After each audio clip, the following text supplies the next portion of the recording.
लेकिन देखिए, सिर्फ यहाँ समाजवादी पार्टी की बात नहीं है, महाविकास अघाड़ी के जितने भी चेहरे हैं, आपने देखा होगा कि अलग अलग मौलाना, उलेमा, मुस्लिम पर्सनल लॉ बोर्ड, हर कोई ये कह रहा है कि एमवीए को वोट करें। लगता है कि यही फॉर्मूला, इसी पर फोकस है और इसी को लेकर ध्रुवीकरण की कोशिश हो रही है, क्योंकि एमवीए के कई नेता मौलानाओं से मिले। हमने प्रहार में भी आपको खबरें दिखाई हैं। एमवीए के पक्ष में फतवे जारी हो चुके हैं, वो फतवा भी हम आपको दिखा चुके हैं। मुस्लिम एनजीओज भी एमवीए को ही यहाँ समर्थन दे रहे हैं, उनका साथ दे रहे हैं। All India Muslim personal law board के नेता भी एमवीए के पक्ष में हैं, लगातार ये कह रहे हैं कि एमवीए को ही वोट करिए। महायुति ऐसे में गंभीर आरोप लगा रही है, चुनाव में वोट जिहाद के आरोप लग रहे हैं और उसकी तस्दीक ये तस्वीरें कर देती हैं। मौलानाओं के जरिए ध्रुवीकरण की क्या चुनावों में कोशिश हो रही है, सवाल बना हुआ है। महाराष्ट्र में भगवा वर्सेस फतवा का नारा ऐसे में गूंजता दिखाई दिया है और इसको लेकर देखिए किरीट सोमैया भी प्रश्न खड़े कर चुके हैं और कह रहे हैं कि वोट के लिए एमवीए कुछ भी करने को तैयार है। सुनिए किरीट सोमैया। ये वही मौलाना है कि जिनके खिलाफ हिंदुओं के विरुद्ध में भड़काने वाले भाषण करने के लिए कार्रवाई हो रही है। इसके पहले राहुल गांधी कांग्रेस और उद्धव ठाकरे सेना के नेता मौलाना सज्जाद नुमानी के सामने घुटने टेक रहे थे। मुस्लिम वोटों के लिए वोट जिहाद जिंदाबाद ये एमवीए का नारा बन चुका है। चलिए एक और एमवीए के चेहरे को आपको दिखा देते हैं। ये आप तस्वीर देख रहे हैं फवाद खान की, और मुलाकात किससे हो रही है आप पहचान रहे होंगे इनको। नोमानी साहब हैं जिनसे मुलाकात करने पहुंचे हैं, सज्जाद नोमानी। और ये जो मुलाकात हुई है इसको लेकर भी पूरी कहानी है, क्योंकि all India Muslim personal law board ने, आपको याद होगा, किस तरह से समर्थन किया था कि एमवीए को ही वोट देना है। डिमांड्स भी अपनी रखी थी और उसको लेकर एमवीए ने कहा था कि सोचेंगे और उस डिमांड्स पर इंप्लीमेंटेशन भी करेंगे। लेकिन तस्वीर हमने आपको दिखा दी, लेकिन यहाँ पर मुलाकात करने क्यों पहुंचे नोमानी से, बताते हैं आपको। दरअसल एनसीपी शरद प्रत्याशी फवाद खान भी मौलाना के दर पर पहुंच गए। एमवीए का देखिए पूरा जोर इसी पर है। सज्जाद नोमानी ने यहाँ पर मुलाकात की है फवाद खान से और बाकायदा उनके आवास पर गए। नोमानी पहले ही एमवीए का समर्थन कर चुके हैं। आपको याद होगा किस तरह से उनकी तरफ से कहा गया था, तमाम मुस्लिम समाज से ये कहा गया था कि आप जो मुस्लिम बीजेपी को वोट करते हैं उनका तो आप बॉयकॉट करो और वोट करो उनको जो एमवीए के प्रत्याशी हैं, सीधे सीधे कहा गया था। और वहीं पत्नी स्वरा भास्कर के साथ यहाँ फवाद खान पहुंचे थे, हमने आपको तस्वीर भी दिखाई। फवाद भी अपनी जीत क्या यहाँ पक्की करने पहुंचे हैं? क्या उन्हें भी फॉर्मूला समझ में आ गया जो पूरा एमवीए फॉलो कर रहा है? क्या मुस्लिम वोट बैंक के सहारे ही महाविकास अघाड़ी अपनी जीत पक्की करना चाहती है? ये सवाल बना हुआ है। लेकिन चलिए आपको बताते हैं, ये जब तस्वीर सामने आई तो तस्वीर तेजी से वायरल होती दिखाई दी। वायरल हुई क्योंकि इसमें स्वरा भास्कर भी थी और इसको लेकर स्वरा भास्कर ट्रोल भी हुई हैं सोशल मीडिया पर। हुआ क्या है, चलिए जल्दी से जानकारी आपके सामने हम रखते हैं।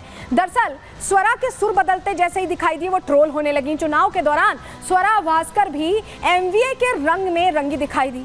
आगे आपको सुनवाएंगे भी कि कैसे रंगी दिखाई दी। पति फवाद के लिए चुनाव प्रचार कर रही थी, हर जगह पहुंच रही थी और वोट के लिए उन्होंने मुस्लिमों को भड़काने की भी कोशिश की, डराने की भी कोशिश की। वक्फ और लाउड स्पीकर के नाम पर एक तरह से उनके मन में डर बैठा दिया। कट्टरपंथी मौलाना से मुलाकात पर ये जो तस्वीर देख रहे हैं आप, इसी तस्वीर पर ट्रोल हुई हैं और फेमिनिज्म के मुद्दे पर सोशल मीडिया पर बहुत बोलती रही हैं। ऐसे में सोशल मीडिया पर जमकर उनकी खिंचाई हुई है।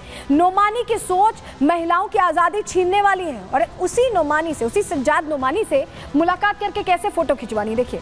और इसी को लेकर जमकर ट्रोलिंग हुई है। तो आपको ये समझ में आ गया होगा कि समाजवादी पार्टी एमवाई फैक्टर पर जोर देते देते उत्तर प्रदेश में, महाराष्ट्र में एम फैक्टर पर जोर दे रही है। एमवीए का पूरा खेल ही इसी के आसपास घूमता दिखाई दे रहा है। रिपोर्ट इसी से जुड़ी आपको दिखा रहे हैं। इस रिपोर्ट में ये भी दिखाएंगे कि स्वरा भास्कर ने कैसे भड़काया। रिपोर्ट देखिए।